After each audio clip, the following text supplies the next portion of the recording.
Atas nama Bapa dan Putra dan Roh Kudus, amin. Shalom Aleichem bersama Masia.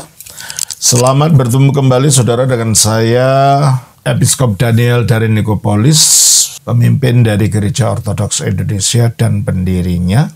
Kita akan melanjutkan acara kita, yaitu menjawab pertanyaan yang saudara sudah kirim. Kali ini pertanyaan berasal dari saudara Junwarsito. Tolong dibacakan. Coba diperhatikan ayat ini dalam berbagai terjemahan. Ini sangat erat hubungan dengan pernyataan Yesus dan Paulus tentang monoteisme. Dibaca ulang-ulang dari 1 Korintus 15 ayat 28. Terus pertanyaannya apa? Romo, penjelasan ini gimana? Seolah Yesus lebih rendah dari Bapa yang dipakai Wanes. Terima kasih. Ya, nggak usah beberapa terjemahan, saya langsung bahasa aslinya saja ya.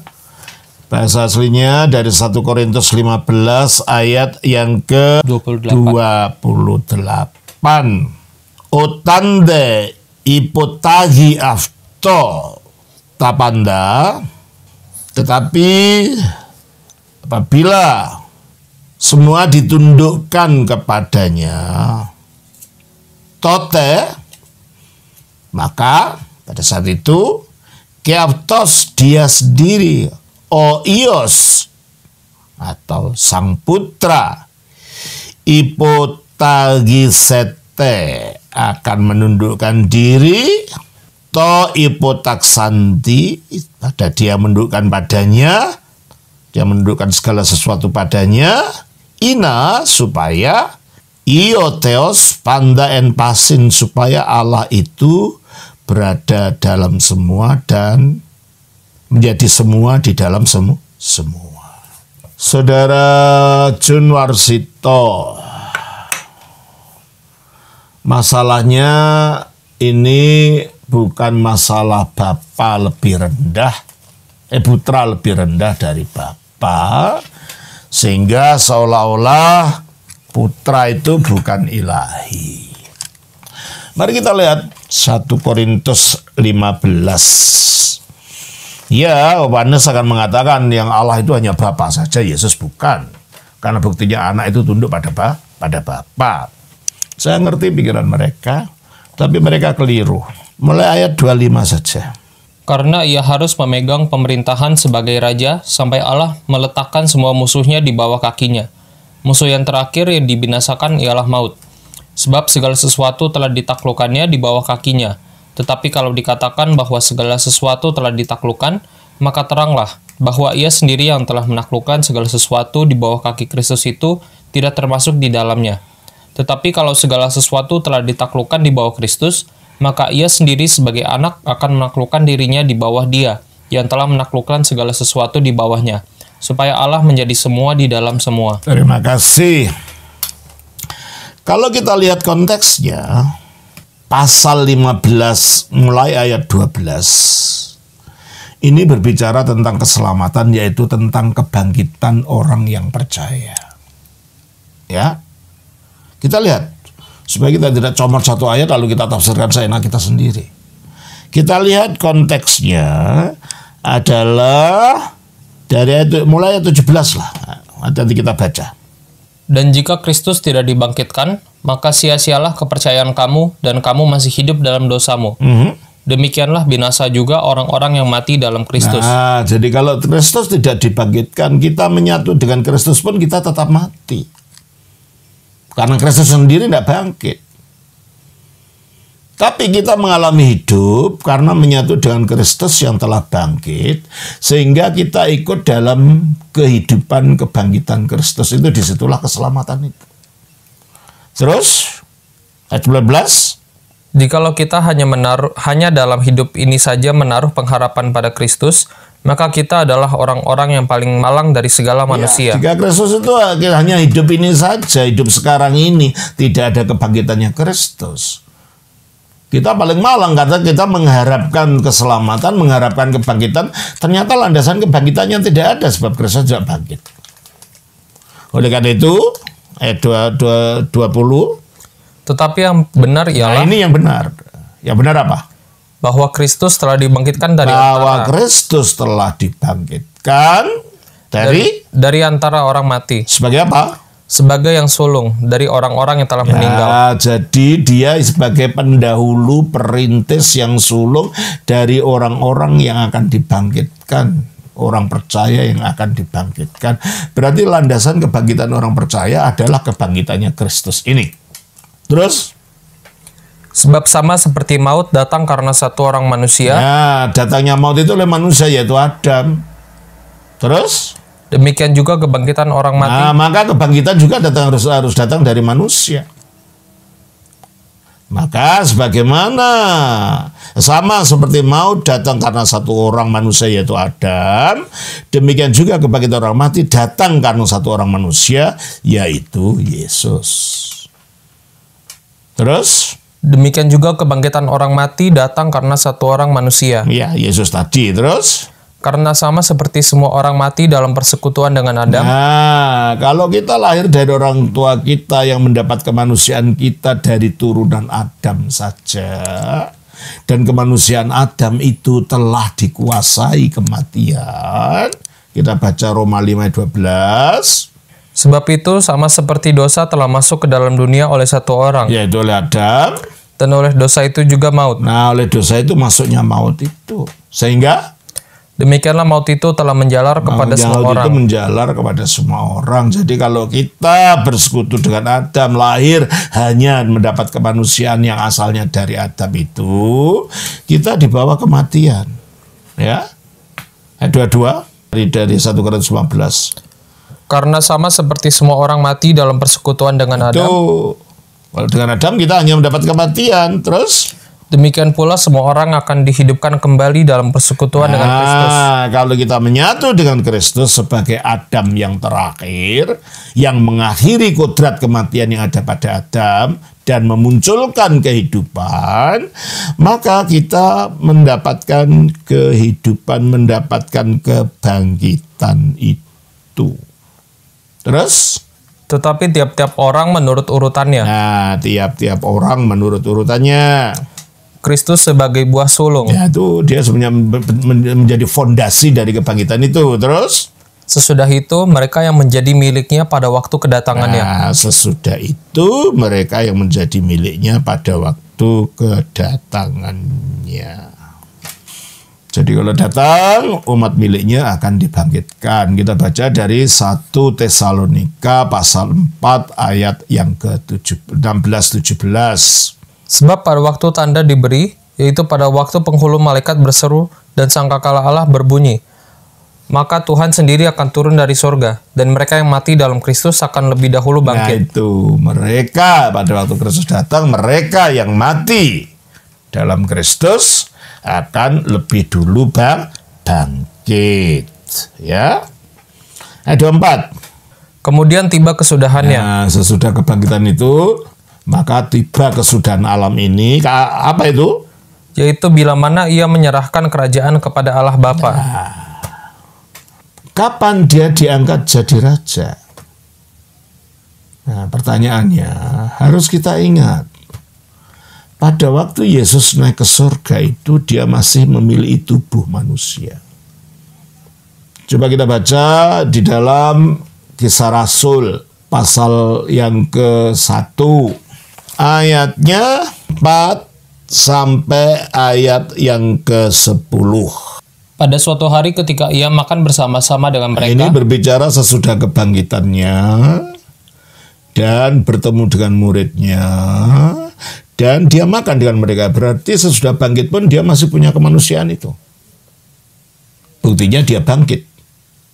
Dan itu pula yang dikatakan dalam Lukas pasal 24 ayat 37 sampai 39. Mereka terkejut dan takut dan menyangka bahwa mereka melihat hantu. Akan tetapi ia berkata kepada mereka, "Mengapa kamu terkejut dan apa sebabnya timbul keraguan-raguan di dalam hati kamu? Lihatlah tanganku dan kakiku, aku sendirilah ini. Rabalah aku dan lihatlah, karena hantu tidak ada daging dan tulangnya." Ya, berarti waktu Yesus bangkit masih punya daging dan tulang. Dia tidak berwujud roh, tapi tetap berwujud manusia, tapi manusia yang telah dibangkitkan. Makanya dalam Kisah Rasul 1 ayat 4 ini dia bisa makan. Terus baca lagi ayat 4. Pada suatu hari ketika ia makan bersama-sama dengan mereka, Ia melarang mereka meninggalkan Yerusalem dan menyuruh mereka tinggal di situ menantikan janji Bapa. Yang demikian katanya, telah kamu dengar daripadaku, sebab Yohanes membaptis dengan air, tetapi tidak lama lagi kamu akan... Sesudah perkataan-perkataan ini, ayat 9. Sesudah ia mengatakan demikian, terangkatlah ia disaksikan Jadi oleh waktu mereka. disaksikan itu masih wujud manusia enggak? Ya iya. Karena baru saja makan kok, baru saja duduk lalu terangkat dan disaksikan, dilihat oleh para muridnya, ya. Sesudah ia mengatakan demikian, terangkatlah ia disaksikan oleh mereka dan awan menutupnya dari pandangan mereka. Jadi naiknya ke surga itu masih memiliki tubuh manusia. Dan setelah dia naik ke surga, apa dikatakan? Kisah Rasul pasal 2 ayat 32-33. Yesus inilah yang dibangkitkan Allah, dan tentang hal itu kami semua adalah saksi. Terus? Dan sesudah ia ditinggikan oleh tangan kanan Allah. Setelah bangkit itu ditinggikan dengan tubuhnya tadi. Terus? Dan sesudah ia ditinggikan oleh tangan kanan Allah. Ditinggikan tangan kanan Allah, artinya duduk di sebelah kanan Allah, sebagaimana dikatakan dalam Markus pasal 16 ayatnya yang ke-19. Sesudah Tuhan Yesus berbicara demikian kepada mereka, terangkatlah ia ke surga, lalu duduk di sebelah kanan Allah. Jadi duduk di sebelah kanan Allah masih punya tubuh. Dan duduk di sebelah kanan Allah ini, dia diberi segala kuasa. Di dalam Matius 28 ayat 18. Yesus mendekati mereka dan berkata, kepadaku telah diberikan segala kuasa di surga dan di bumi. Nah, berarti ketika dia diberi kuasa setelah naik ke surga, duduk di sebelah kanan Allah ini, kuasanya adalah kuasa di surga dan di bumi. Jadi dia menjadi penguasa, menjadi raja. Nah, pada saat itulah dia menjadi raja. Maka dengan diberi segala kuasa ini, namanya menjadi raja segala raja. Wahyu pasal 19 ayat 16. Dan pada jubahnya dan pahanya tertulis suatu nama, yaitu Raja segala raja dan Tuhan di atas segala Tuhan. Nah, dia menjadi raja, menjadi maha Tuhan. Istilahnya akhirnya disebut menjadi Tuhan. Jadi sebutan Tuhan untuk Yesus itu bukan artinya Allah gitu, enggak. Sebutan Tuhan untuk Yesus ini adalah Mesias yang telah ditinggikan dan dimuliakan menjadi raja. Maka kita baca di dalam Kisah Rasul 2 ayat 36. Jadi seluruh kaum Israel harus tahu dengan pasti bahwa Allah telah membuat Yesus. Nah, Allah telah membuat Yesus yang kamu salibkan itu menjadi Tuhan dan sebagai Kristus. penguasa, sebagai Mesias yang telah diberi kuasa. Karena dia sebagai Mesias ya manusia, kan harus keturunan Daud. Keturunan Daud kan manusia. Jadi ketika Yesus menjadi pengantara antara Allah dan manusia, itu wujudnya manusia sampai sekarang. Dia memiliki kemanusiaan itu. Coba kita baca dari 1 Timotius 2 ayat 5. Karena Allah itu Esa, dan Esa pula dia yang menjadi pengantara antara Allah dan manusia. Nah, kapan Yesus menjadi pengantara antara Allah dan manusia? Di surga. Tapi, teruskan. Yaitu manusia Kristus Yesus. Nah, ketika di surga, Yesus masih berwujud manusia. Meskipun itu manusia yang dimuliakan dan diberi segala kuasa. Coba kita baca di dalam Kisah Rasul. Pasalnya yang ke-7. Ayatnya yang ke 55-56. Tetapi Stefanus yang penuh dengan Roh Kudus menatap ke langit, lalu melihat kemuliaan Allah dan Yesus berdiri di sebelah kanan Allah. Lalu katanya, sungguh, aku melihat langit terbuka dan anak manusia berdiri di sebelah kanan Allah. Jadi Yesus yang di surga di sebelah kanan Allah itu masih disebut anak manusia. Maknanya dua.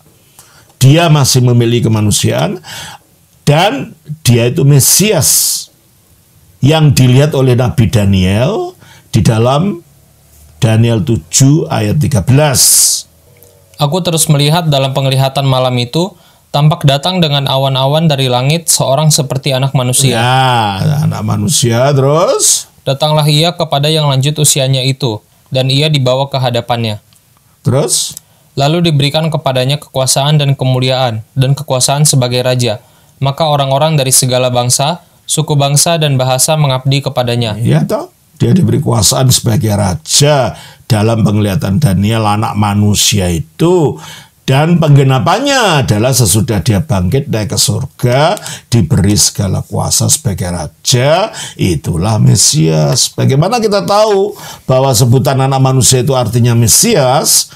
Kita baca dari Matius pasal yang ke-26, ayat 63 sampai 65. Tetapi Yesus tetap diam, lalu kata imam besar itu kepadanya, "Demi Allah yang hidup, katakanlah kepada kami, apakah engkau Mesias, anak Allah atau tidak?" Jawab Yesus, "Engkau telah mengatakannya." Ya, dan dengan mengatakan, engkau telah mengatakannya, ya saya, gitu maksudnya. Terus? Akan tetapi aku berkata kepadamu, mulai sekarang kamu akan melihat anak manusia duduk di sebelah kanan yang maha kuasa. Nah, jadi ketika dia mengaku Mesias, dia menunjuk penglihatan Daniel, anak manusia itu. Dia duduk di sebelah kanan Bapa, itulah yang dimuliakan itu. Jadi Yesus menjadi raja itu sejak naik ke surga setelah diberi segala kuasa itu. Dan karena dia menerima segala kuasa, maka disebut Tuhan di atas segala Tuhan, atau ringkasannya Tuhan. Wahyu 19 ayat 16.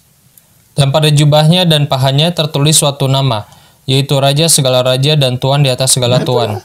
Tuhan yang dimaksud itu adalah Tuhan segala Tuhan ini. Lah tujuannya apa? Dia diangkat dalam kemuliaan memilih kuasa ini sebagai Tuhan ini. Tujuannya untuk keselamatan manusia. Karena dia punya kuasa, maka dia dapat membangkitkan manusia yang percaya kepadanya. Karena dia punya kuasa, dia dapat mengubah tubuh manusia yang hina ini menjadi mulia seperti tubuhnya yang sekarang ada. Jadi Yesus masih punya tubuh. Kalau Allah tidak punya tubuh, berarti kalau dia punya tubuh, dia masih memiliki kemanusiaan itu, keilahian dan kemanusiaannya tidak hilang. Filipi 3, 20-21. Karena kewargaan kita adalah di dalam surga. Dan dari situ juga kita menantikan Tuhan Yesus Kristus sebagai juru selamat. Tuhan Yesus dari surga menjadi juru selamat, menjadi yang menyelamatkan kita. Dengan cara apa? Yang akan mengubah tubuh kita yang hina ini. Yang akan mengubah tubuh kita ini sesudah dibangkitkan dulu, terus? Sehingga serupa dengan tubuhnya yang mulia. Nah, dia punya tubuh tapi tubuh mulia karena dia sudah Mesias yang dimuliakan tadi. Terus? Menurut kuasanya yang dapat menaklukkan. Dia dapat mengubah karena dia punya kuasa yang dapat menaklukkan segala sesuatu kepada dirinya. Kuasa apa ini? Kuasa Tuhan tadi. Karena Yesus Tuhan, karena Yesus adalah penguasa yang diberi segala kuasa, itulah dia mampu membangkitkan kita. Di samping memang dia ilahi sebagai firman. Tapi sebagai Mesias juga, dia mampu mengubah tubuh kita menjadi seperti tubuhnya yang sekarang mulia, menurut kuasa apa? Kuasa ketuhanannya ini. Maka orang yang percaya Yesus Tuhan itulah diselamatkan, sebab dia percaya ada yang akan mengubah tubuhnya, ada yang akan membangkitkan. Coba kita baca di dalam Roma pasal 10 ayat 9. Sebab jika kamu mengaku dengan mulutmu bahwa Yesus adalah Tuhan, dan percaya dalam hatimu bahwa Allah telah membangkitkan dia dari antara orang mati, maka kamu akan diselamatkan. Itu dia. Jadi pengakuan dalam keyakinan, memang dia bangkit, memang dia telah diberi kuasa sebagai Tuhan, maka dia punya kuasa untuk membangkitkan aku, dia punya kuasa untuk mengubah aku menjadi mulia seperti dia. Itulah keselamatan itu. Dan tujuan daripada keselamatan ini, dimuliakan ini adalah menyatu dengan Allah, ambil bagian dalam kudrat ilahi, menjadi satu dengan Sang Bapa. Kita baca dalam Efesus pasal 2 ayatnya 18. Karena oleh dia kita kedua pihak dalam satu roh beroleh jalan masuk kepada Bapa. Itu jalan masuk kita kepada Bapa oleh Dia, oleh Yesus sebagai firman yang menjadi manusia yang menyelamatkan kita dalam satu roh. Artinya dalam kuasa roh boleh mendapat jalan masuk kepada Bapa. Jadi tujuan akhir memang Bapa. Tetapi harus melewati menyatu dengan Yesus sendiri dulu supaya melaluinya kita boleh ambil bagian dalam kodrat ilahi. 2 Petrus 1 ayat 4. Dengan jalan itu ia telah menganugerahkan kepada kita janji-janji yang berharga dan yang sangat besar, supaya olehnya kamu boleh mengambil bagian dalam kodrat ilahi. Itu tujuan akhir keselamatan itu. Ambil bagian dalam kodrat ilahi, menyatu dengan Bapa oleh kuasa Roh Kudus di dalam Kristus. Nah, kalau itu sudah terjadi, manusia sudah percaya semua, maka terjadilah kesudahan tadi. Kita baca 1 Korintus 15 tadi. Ayatnya yang ke-23. Tetapi tiap-tiap orang menurut urutannya. Apa itu? Kebangkitan tadi dan kemuliaan tadi. Ya. Kristus sebagai buah sulung. Sesudah itu mereka yang menjadi miliknya pada waktu kedatangannya. Ya, pada kedatangannya semua akan diubahkan menjadi mulia seperti Dia. Terus? Kemudian tiba kesudahannya, yaitu bila mana ia menyerahkan kerajaan kepada Allah Bapa. Ya tentu saja diserahkan karena Dia diangkat jadi Tuhan, dimuliakan menjadi Raja. Tujuannya melalui kuasa itu dapat menyelamatkan manusia. Nah, kalau sudah selesai, untuk apa kuasa ini tetap dimiliki? Dikembalikan kepada Bapa. Mesias menyerahkan kuasanya kepada Bapa karena tugas menyelamatkannya dengan memiliki kuasa itu setelah selesai. Ya. Kemudian tiba kesudahannya, yaitu bila mana ia menyerahkan kerajaan kepada Allah Bapa. Kapan kerajaan diberikan? Pada waktu Dia bangkit naik ke surga itu diberikan. Nah, ini tujuannya untuk keselamatan manusia. Ini sudah selesai, kesudahan selesai. Ya sudah, Bapakku serahkan kembali kuasa itu. Dan yang menyerahkan adalah dirinya sebagai Mesias yang adalah manusia. Nah, keilahiannya di mana? Keilahiannya tetap satu dengan Bapa. Aku dan Bapa adalah satu. Itu dalam keilahiannya, bukan dalam kemanusiaannya. Jadi yang tunduk kepada Bapa adalah kemanusiaan Kristus sebagai Mesias yang dimuliakan. Dia telah menyerahkan kemuliaan itu, menyerahkan kerajaan itu, karena tugasnya sudah selesai. Kerajaan itu diberikan kepada Dia untuk tujuan keselamatan, untuk membuat manusia bisa diubah menjadi seperti tubuhnya yang mulia.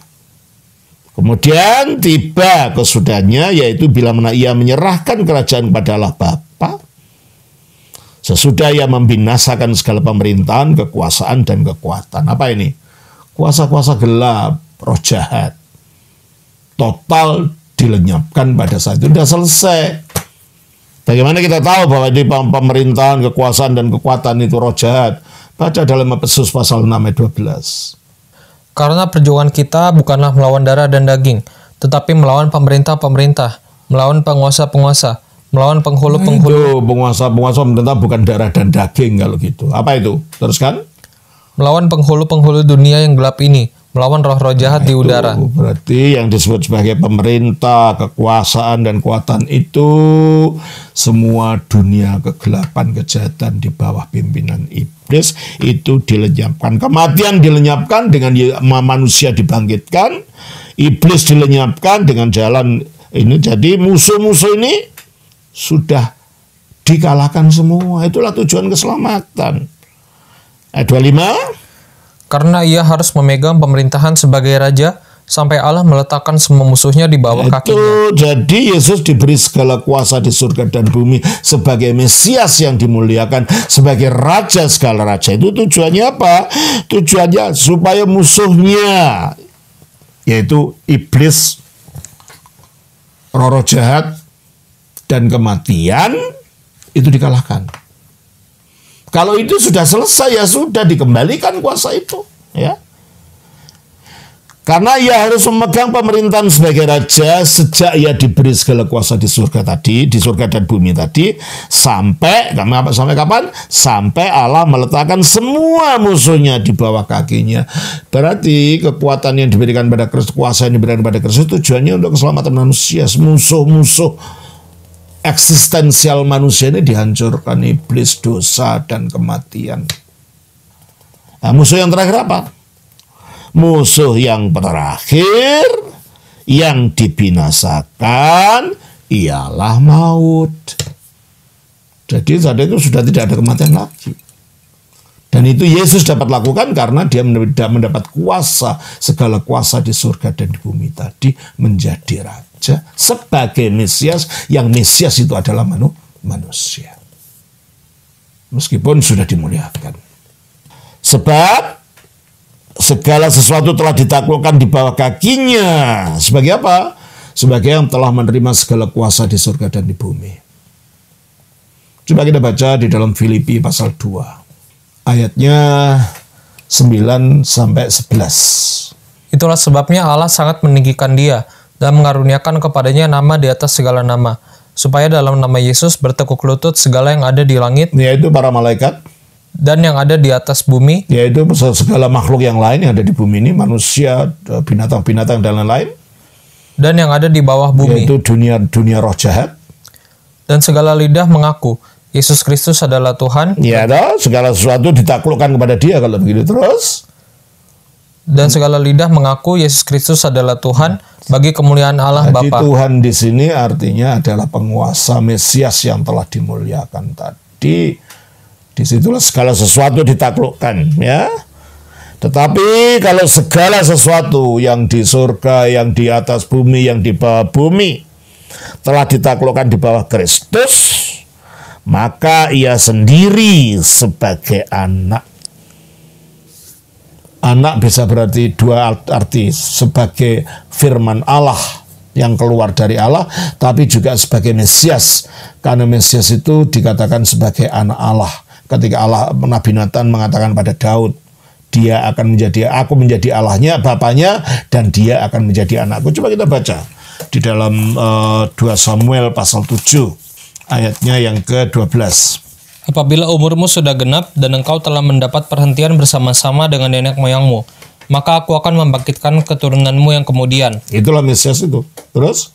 Anak kandungmu, dan aku akan mengokohkan kerajaannya. Terus? Nah, itu penggenapannya yaitu setelah dia naik ke surga ini. Terus? Dialah yang akan mendirikan rumah bagi namaku, dan aku akan mengokohkan tahta kerajaannya untuk selama-lamanya. Makanya kerajaannya kerajaan kekal. Terus? Aku akan menjadi bapaknya, dan ia akan menjadi anakku. Jadi anak Allah itu adalah gelar untuk Mesias sebagai yang mewakili Allah di tengah-tengah umatnya. Jadi kalau itu kita kembali. Sebab segala sesuatu telah ditaklukkan di bawah kakinya. Kapan? Ketika dia diberi segala kuasa di surga dan bumi. Di mana yang di atas langit, yang di atas bumi, yang di bawah bumi, takluk kepadanya. Ya. Tetapi kalau dikatakan bahwa segala sesuatu telah ditaklukkan sebagai Mesias yang adalah manusia tadi, maka teranglah bahwa ia sendiri, yaitu Sang Bapa, yang telah menaklukkan segala sesuatu di bawah kaki Kristus, itu tidak termasuk di dalamnya. Ya enggaklah. Bapa tidak takluk, karena Bapa itu yang menjadi sumber dari mana firman itu keluar. Bapa itu yang mengangkat Mesias itu dalam kemuliaan, diberi segala kuasa. Terus, tetapi kalau segala sesuatu telah ditaklukkan di bawah Kristus, sebagai apa? Sebagai Mesias yang adalah manusia yang telah dimuliakan, maka ia sendiri sebagai anak, yaitu sebagai Mesias tadi, akan menaklukkan dirinya di bawah dia. Ya tentulah manusia takluk kepada Bapa. Tapi dalam keilahiannya dia tetap satu dengan Bapa. Jadi ayat-ayat ini tidak mendukung oneness sama sekali. Kalau kita lihat dari konteksnya, tujuan ayat ini dibicarakan, maka jangan hanya mengutip satu ayat lalu ditafsirkan lepas dari seluruh konteksnya. Dengan segala macam terjemahan pun akan tetap maknanya begitu kalau kita lihat secara konteks gitu loh. Ya. Tetapi kalau segala sesuatu telah ditaklukkan di bawah Kristus, di bawah Mesias, maka ia sendiri sebagai anak, sebagai Mesias, akan menaklukkan dirinya di bawah dia, karena Mesias itu meskipun telah dimuliakan, dia manusia yang telah menaklukkan segala sesuatu di bawah kakinya. Segala kuasa telah diberikan kepadanya, supaya Allah menjadi semua di dalam semua. Dengan demikian setelah semua orang menyatu dengan Kristus, maka bersama akhirnya mereka mengarah kepada Allah, sehingga semua manusia dalam Kristus akan manunggal dengan Allah, menyatu di dalam Allah, ikut ambil bagian dalam kodrat ilahi. Jadi ini tidak ada kaitannya dengan oneness. Ini ada kaitannya dengan tujuan akhir keselamatan penyatuan manusia seluruhnya di dalam Kristus dengan Bapa itu, karena dikatakan lagi di dalam Efesus 2 ayat 18. Karena oleh dia kita kedua pihak dalam satu roh beroleh. Kedua pihak maksudnya Yahudi dan non-Yahudi yang percaya. Dalam satu roh beroleh jalan masuk kepada Bapa. Ya. Dalam dia, dalam satu roh. Masuknya kemana? Ke Bapa. Makanya berakhir itu akan menyatu ke Bapa lagi. Karena memang jalan masuknya kita menuju ke Bapa. Makanya Yesus mengatakan di dalam Yohanes 14 ayat 6. Kata Yesus kepadanya, Akulah jalan dan kebenaran dan hidup. Ya, terus? Tidak ada seorang pun yang datang kepada Bapa kalau tidak melalui datang aku. Kita kepada Bapa, menyatu kita kepada Bapa, manunggal kita dengan Bapa di dalam Kristus oleh kuasa Roh Kudus. Itulah sebabnya setelah semua orang menyatu dengan dia dan semua musuh eksistensial manusia dikalahkan, iblis, dosa dan maut sudah selesai, maka menyatu dengan Allah, menyatu dengan Bapa. Demikian Pak Jun Warsito, jawaban dari saya. Kiranya Tuhan memberkati. Shalom. Nama Bapa, Putra, Roh Kudus. Amin.